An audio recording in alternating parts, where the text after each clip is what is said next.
Hello everyone and welcome back to my channel Edmond Mendaros, and for today's quick tutorial and I'm going to show you guys on how to resolve if you're coming across an issue with an audio renderer issue when trying to watch YouTube videos and it says so please restart your computer.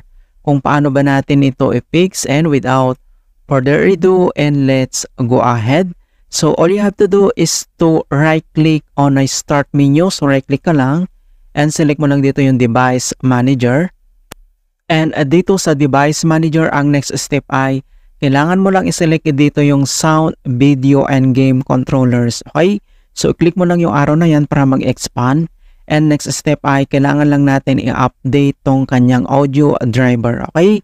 So i-select mo lang yan and then kailangan mo lang mag-right click. And select mo lang dito yung update driver.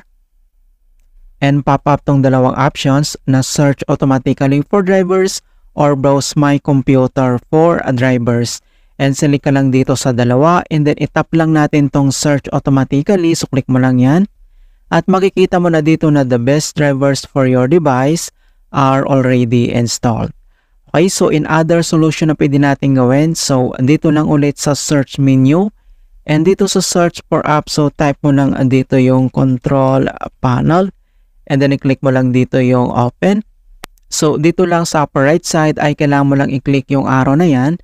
And then select mo lang dito yung large icon para makita mo lahat yung settings. And next step ay kailangan mo lang i-select dito yung sound. So click mo lang yan. And pop up itong sound settings. And next step, so dito lang sa taas ay select mo lang dito yung playback. And then dito sa kanyang select a playback device, so select mo lang dito or click mo lang dito yung speakers. And then next step, dito lang sa baba ay kailangan mo lang i-click dito yung properties.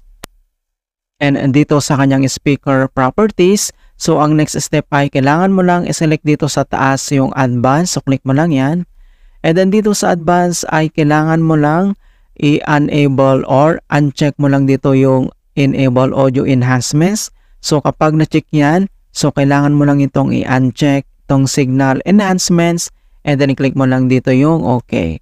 Alright, so after dito and next solution na pwede natin gawin, so dito lang ulit sa search menu and dito sa search for app, so type mo lang dito yung troubleshoot settings and then i-click mo lang dito yung open.